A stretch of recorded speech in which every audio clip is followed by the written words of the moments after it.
เวลาเราจะฟ้องร้องพวกกรณีข้าราชการคอร์รัปชันหรือนักการเมืองคอร์รัปชันสิ้นสุดเนี่ยอย่างน้อยมี10 ปีจะหายนะไหมประเทศก็หายนะประเทศก็จะเป็นอยู่อย่างทุกวันนี้เราด่านักการเมืองมา20 กว่าปีแล้ว ซึ่งสมควรโดนด่าประสิทธิภาพต่ำทุจริตสูงสมควรโดนด่าประชาธิปไตยบ้างเผด็จการบ้างลูกผสมบ้างและตอนนี้เราลูกผสมอยู่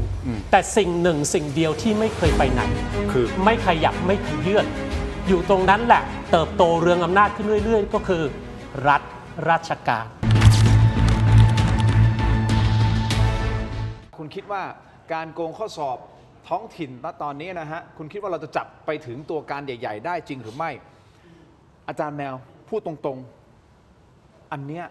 มันคือบททดสอบที่สำคัญมากๆสำหรับท่านนายกรัฐมนตรีใช่หรือไม่คือวิเคราะห์ยังไงกับการที่จะหาต้นตอได้จริงๆคือตอนนี้ผมคิดว่านะนายกรัฐมนตรีหนีความรับผิดชอบไม่ได้นะครับทีนี้สิ่งที่ผมสังเกตวัน2 วันนี้คือทางรัฐบาลเองเนี่ยจะพยายามไปใช้กลไกของราชการนี่แหละมาช่วยอย่างเมื่อวานมันก็มีข่าวใช่ไหมฮะว่าให้ข้าราชการในจังหวัดบุรีรัมย์เนี่ยมาช่วย endorse หน่อยว่าไอการสอบท้องถิ่นคราวนี้เนี่ยที่จังหวัดบุรีรัมย์ไม่พบการทุจริตซึ่งผมคิดว่าไอ้ทรงอะไรอย่างนี้เนี่ยมันไม่ควรจะทำนะครับคือพูดง่ายๆว่าถ้านายกรัฐมนตรีเนี่ยต้องการให้เรื่องนี้มันพิสูจน์ความเอาจริงเอาจังของนายกรัฐมนตรีผมคิดว่าต้องตั้งคณะกรรมการกลางเข้าไปสอบให้เรื่องนี้มีความกระจ่างชัดนะครับเพราะว่าเรื่องนี้เนี่ยมันเป็นเรื่องใหญ่มากเพราะว่าเวลาเราพูดถึงข้าราชการมันก็หมายถึงว่าพวกนี้คือค่าแผ่นดินนะคุณมีคนโกงเข้าไปเป็นค่าแผ่นดิน5-6,000 คนเนี่ยคุณว่าประเทศไทยจะอยู่ยังไงนี่แค่ล็อตที่จับได้นะนี่ไม่พูดถึงย้อนกลับไปนะย้อนกลับไปว่าเฮ้ยแล้วไอ้อย่างเนี้ยเรามีข้าราชการที่ช่อฉนที่ผ่านระบบของการโกงมาอีกเท่าไหร่ที่ไปฝังตัวอยู่ในระบบราชการ ซึ่งผมคิดว่าถ้าท่านนายกรัฐมนตรีจะเอาจริงผมคิดว่าอย่าทำรูปหน้าปัดจมูกแล้วก็ใช้กลไกข้าราชการในกระทรวงต่างๆที่เกี่ยวข้องมาทำแบบรูปหน้าปัดจมูกซึ่งผมคิดว่าอันเนี้ยแล้วทีนี้ผมประเด็นของคุณกายคุณถามผมเนี่ยคุณทินถามผมเนี่ยนะคือว่าคือประเทศเราเนี่ยมันเป็นประเทศที่แปลกมากอยู่เรื่องแปลกยังไงฮะอาจารย์แมวว่ามาเลยโปรเซสของการโกงเนี่ยคือกว่าจะสอบตั้งคณะสอบกว่าจะนำไปสู่กระบวนการฟ้องกว่าจะไปสู่กระบวนการลงโทษใช้เวลายาวนานมากจนบางทีเขาเรียกนะเรื่องนี้หายไปจากกระแสสังคมซึ่งผมคิดว่าอันนี้แหละที่มันเป็นปัญหาเพราะฉะนั้นถ้าเราเห็นในกระบวนการเหล่านี้อย่างที่อาจารย์โก้ตั้งข้อสังเกตไว้คือว่าคนโกงอ่ะเขาถึงไม่กลัวเรื่องนี้เพราะเขาคิดว่าเฮ้ยสิ่งที่เขาทำวันนี้เนี่ยหนึ่งเขาก็อยู่ในเส้นในสายของเขาและกระบวนการฟ้องร้องกว่าจะนำไปสู่การลงโทษเนี่ยเดี๋ยวคนก็ลืมคือเพราะฉะนั้นคนโกงในประเทศนี้ถึงไม่เคยกลัวเพราะว่าไอ้ที่เราบอกว่ากฎหมายเป็นสิ่งกฎหมายต้องมีความศักดิ์สิทธิ์เนี่ยเอาเข้าจริงๆผมว่ากฎหมายประเทศนี้เนี่ยทำอะไรพวกนี้ไม่ได้เลยตัดภาพมานะถ้าเหตุการณ์นี้มันเกิดขึ้นกับตาสีตาสาธรรมดาคนประชาชนธรรมดาแป๊บเดียวเร็วมากเลยปั๊บเรียบร้อยเลยจับได้เลยนู่นโอ้โหไปถึงสาวถึงบอสถึงลาดบอสถึงซุปเปอร์ลาดบอสเลยทีนี้ที่ผมบอกคุณทิมเคยสังเกตไหมว่าเวลาเราจะฟ้องร้องพวกกรณีข้าราชการคอร์รัปชันหรือนักการเมืองคอร์รัปชันกว่าจะฟ้องจนเขาเรียกนะจนถึงศาลสุดท้ายแล้วกันจนถึงสิ้นสุดสิ้นสุดเนี่ยอย่างน้อยมี10 ปีเกิดบางทีบางคันอันนี้เราพูดกันแบบถูกไหมฮะที่ผมคิดว่าไอ้กระบวนการใหญ่ๆโตๆขนาดนี้เนี่ยผมคิดโอ้โหใช้เวลายาวนานซึ่งผมคิดว่านายกรัฐมนตรีเองเนี่ยถ้าจะเอาจริงต้องลงมาโอเคอย่างนี้ผมถามทิ้งนะอาจารย์แมวไม่ต้องตอบนะพี่แมวไม่ต้องตอบนะคุณคิดว่านายกรัฐมนตรีจะจัดการเรื่องนี้ได้ไหมนี่คือคำถามนะฮะอาจารย์โก้ยังไม่ต้องตอบนะเดี๋ยวให้เวลาอาจารย์โก้นี่คือถือว่าเป็นงานใหญ่ของท่านนายกมากๆเลยนะในการเคลียร์คดีนี้ถูกไหมผมคิดต้องครับแล้วสิ่งที่ท่านสื่อสารออกมาเนี่ยทุกคำพูดทุกกิริยาท่าทางเนี่ยมันจะสะท้อน ไปถึงความคิดและความยากของการทำเคสนี้ใช่หรือไม่ คือนายกก็พูดห้าวหาญตลอดเวลา แต่ว่าจะทำอะไรได้จริงจังไหมผมว่ามันลำบากมันยากและคงไม่อยากจะทำด้วย คือเราต้องเข้าใจความมหึมาของคดีนี้ก่อนนะครับ คือเงินสะพัดเงินที่เอามาจ่ายค่าข้อสอบเนี่ยมัน 4,600 ล้าน อันนี้เราพูดถึงแค่ล็อตนี้ล็อตเดียว ล็อตเดียว แค่ล็อตนี้ล็อตเดียว และล็อตนี้เนี่ย 15,000 คน 6,000 คน พบว่าโกงใช่ไหมครับ 6,000 ก็คือ 1 ใน 3 และเราลองจินตนาการดู ถ้า 1 ใน 3 หลอดนี้โกง และ 1 ใน 3 ในหลอดก่อนหน้านี้โกงเข้าไปโดยณตอนนั้นไม่มีใครรู้ และจินตนาการดูว่าเรามีข้าราชการสักประมาณล้าน6ล้าน7คนในประเทศไทย และ 1 ใน 3 โกงเข้าไป และ 1 ใน 3 นั้นแน่นอนต้องถอนทุน และต้องทำกำไร เพราะฉะนั้นประเทศจะหายนะไหม ประเทศก็หายนะ ประเทศก็จะเป็นอยู่อย่างทุกวันนี้ ขออนุญาตนิดนึงนะครับ ผมอยากจะฉายปัญหาในภาพกว้าง คือสังคมไทยเราเนี่ยเราด่านักการเมืองมา 20 กว่าปีแล้ว ซึ่งสมควรโดนด่า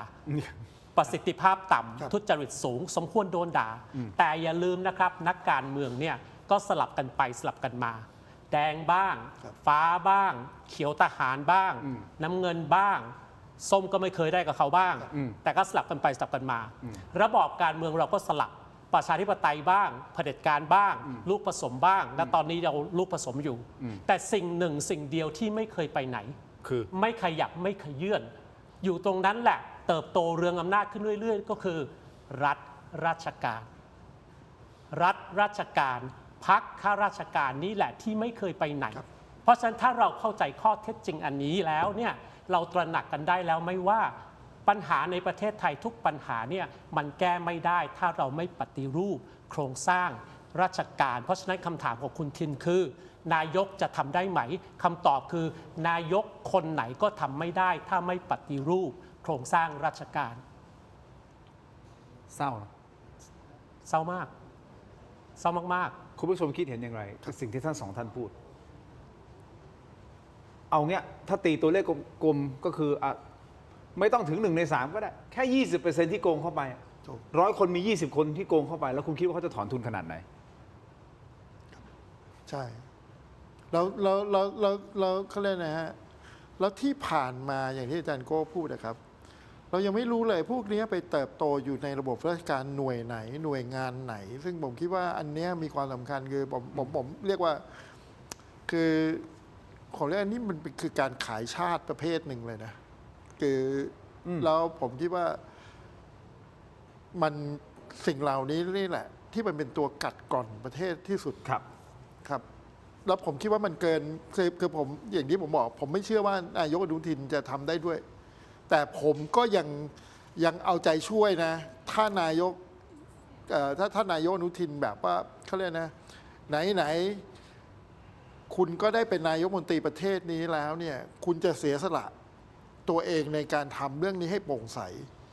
แล้วก็เพื่อประเทศไทยเนี่ยผมคิดอันนี้ผมเชียร์นะ ต่อให้มันยากผมก็จะเชียร์ผมคิดว่าเรื่องนี้เนี่ยแล้วก็จะเป็นผลงานชิ้นโบแดงของนายกด้วย ถ้านายกจัดการ แล้วก็ผมคิดว่าวันนี้นายกมีอำนาจเต็มมือในฐานะนายกมนตรีแล้วก็รัฐมนตรีว่าการกระทรวงมหาดไทย ถ้าท่านทำเรื่องนี้แบบจริง ๆ จังๆ และเห็นผล และไม่เป็นที่กังขาของสังคม เรื่องนี้จะเป็น ไม่ที่กังขา อะไรที่ฟื้นศรัทธาขอ ท่าง น พรรคเล ถูก ย ผู้สุดท้ายแล้วท่านจะถูกจารึกในประวัติศา ถู สต ก ร์ เพราะ เพราะท่านเอาจริงเรื่องนี้ ถูก แล้วถกไม่เถียงเราก็จะพูดชมอวยท่าน 7 วัน 7 คืน ใช่คือผม เพ อยาก ราะ ให้ เพราะรายการมีแต่คนบอกว่าทำไมทินด่าแต่รัฐบาลด่าคนนู้นด่าคนนี้เราไม่ได้จะด่านะเรามาวิเคราะห์แล้วแต่ประเด็นคือก็มีคนถามกลับมา แล้วมันมีอะไรให้ชมบ้างวะเราก็ไม่ หน้า รู้ ที่ของสื่อคือตรวจสอบรัฐบาล ถูก ถ้าได้เชียร์รัฐบาลนั่นก็ไปนั่นสำนักโฆษกของรัฐบาล แต่ถ้าเขาทำดีเราเชียร์ ทำดีเราก็ชม ชม ทำดีเราก็ชม ใช่ ใช่ไหมครับ ถ้าสามารถทำได้เนี่ยทำให้ประเทศไทยเป็นประเทศรายได้สูงภายใน 12 ปี ผมจะมานั่งชมเลย ใช่ ท่านบอกเองไง12 แต่ท่านบอก ปี เองทำได้ผมจะมานั่งชมเลย ถ้าปฏิรูปโครงสร้างราชการ แต่ จัดการไฟนอลบอสของโกข้อสอบไม่ได้ผมจะมานั่งชม ทุกก่อนที่จะไปถึง 12 ปีว่าเราเป็นรายได้สูงเนี่ยเคลียร์เรื่องนี้ให้ได้ก่อน ให้มันไร้ข้อกังขา จับไอ้โม่งลักลอบน้ำมันได้ผมจะชม เห็นด้วยเลยครับอาจารย์โก้คือ ถ้าคุณปราบคอร์รัปชันได้นะ เงินคุณจะกลับมา ในเรื่องของการบริหารประเทศ หรือในเรื่องการพัฒนาประเทศอีกมากมาย ปราบคอร์รัปชันได้ GDP เพิ่มขึ้น เพิ่ อั ม ตโน ขึ้น มัติ โดย อย่างน้อย อัตโนมัติ 2-3% ไม่ต้องทำ อัตโนมัติครับอัตโนมัติไม่ต้องทำอะไรเลย ผมเคยพูดนะตอนผมทำอยู่ที่สำนักข่าวแห่งหนึ่งนะผมเคยพูดประเด็นยังไงรู้ป่าวว่าทุกๆ ปีอะ ครับ เวลาเรามาพูดถึงเรื่องของเศรษฐกิจเรื่องของอุบัติเหตุนู่นนี่นั่นอะโครงสร้างเหมือนกันหมดเลยสตอรี่ไลน์เหมือนกัน ใช่ เปลี่ยนแค่คาแรคเตอร์ ใช่ แล้วเราก็เอาข่าวเก่าที่เราเคยเล่าเมื่อ 3 ปีที่แล้วเอามาเล่าวันนี้นะแค่เปลี่ยนคาแรคเตอร์หน่อยนะพล็อตคล้ายๆกันหมดเลย ครับ แล้วมันเป็นอย่างนี้มากี่ปีแล้วผมอยู่ในทำข่าวมันไม่รู้10 กว่าปีเนี่ยมันก็ ครับ เป็นอย่างนี้ไปเรื่อยๆแล้วมันจะเป็นอย่างนี้ต่อไปเรื่อยๆใช่หรือไม่ ผมเริ่ม ใครจะเป็นคน break cycle อ่ะนึกออกคน exactly คือ ใครจะเป็นคน break ใคร cycle จะเป็นคนที่บอกตัดจบปึ้ง มันจะไม่มีแบบนี้อีกต่อไป อันนี้คืออาจจะไม่ตระหนัก แต่ท่านจะตระหนักก็ต่อเมื่อเวลาท่านจะต้องไปติดต่อส่วนราชการที่เผอิญหน่วยนั้นอาจจะมีการโกงขึ้นมา โกงเข้าไปถูกต้องไหมฮะเขาก็อาจจะขอถอนทุนคืน ครับ ยกตัวอย่างเช่น สมมติผมจะต้องไปทำเรื่องเนี้ยถ้าทำขั้นตอนปกติโอ้โหรอแล้วรออีกนานทั้งที่มันเป็นอะไรที่มันง่ายมากเลยนะครับ แต่ถ้าไปเสร็จปุ๊บพร้อมกับหล่อลื่น ครับ โอ้โหเร็วมากเลย ครับ ปุ๊บอันนั้นก็คือการโกงแบบหนึ่งถูกไหมทำไมแล้วผมต้องหล่อลื่นน่ะเข้าใจคำว่าหล่อลื่นของผม ครับ ใช่ไหม ครับครับ อัดฉี ต้ ด องหยอด เพื่อที่จะ น้ำมัน ต้องหยอดน้ำมันอ่ะเพื่อให้มันเดินหน้า นี่ก็คือการโกงแบบหนึ่งแล้ว ถูกไหมฮะ ต้องครับ แล้วคุณผู้ชมจะไม่รู้สึกจนกว่าคุณผู้ชมจะไปเจอเอง ถูกต้องครับ ประชาชนไปเจอเอง ก็นี่แหละครับ คือจริงๆแล้วเนี่ยมันเกี่ยวคือมันก็จะเกี่ยวกับเรื่องที่เมื่อกี้คุณนินเกริดไว้ตอนต้นเนาะว่า คือผลสุดท้ายแล้วอ่ะวันเนี้ยมันก็ต้องนำมาสู่เรื่องของเรื่องการปฏิรูประบบราชการ คือไอ้การที่เขาเรียกนะคุณรับข้าราชการเข้าไปจำนวนมาก ๆ แต่ไร้ประสิทธิภาพเนี่ยเช่นการต้องมีหลาย ๆ โต๊ะ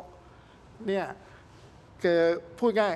หลาย ๆ โต๊ะเนี่ยบางทีก็ไม่ได้อำนวยความสะดวกให้กับประชาชน มันก็ประชาชนมันก็ต้องหยอดน้ำมันในทุก ๆ โต๊ะถูกไหมคือ ทุกฟันเฟือง คือทุก หยอด ฟั ห น มด เฟืองนี่มันต้องหยอดหมด เพราะฉะนั้นไอการที่เกิดช่องว่างอย่างเนี้ยมันทำให้เกิดคอร์รัปชันในทุก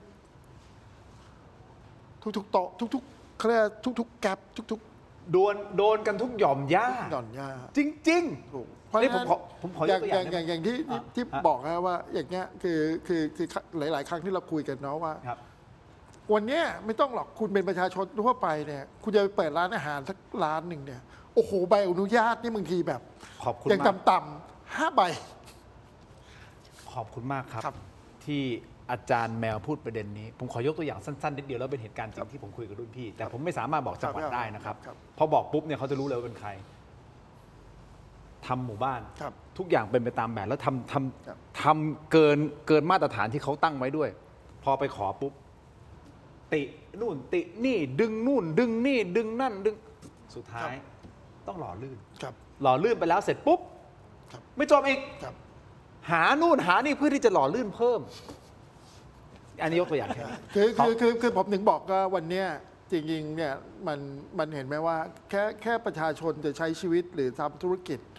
แล้วเสียภาษีอย่างถูกต้องให้กับรัฐบาลเนี่ยโอ้โหแต่โปรเซสของรัฐเนี่ยมันเยอะถ้าจนแล้วก็พูดง่ายว่าไม่ได้อำนวยความสะดวกในชีวิตให้กับประชาชน เพราะอะไรล่ะครับ ถูก เพราะเขาต้องการข้ออ้างในการที่จะให้หล่อลื่นได้ไง ถูก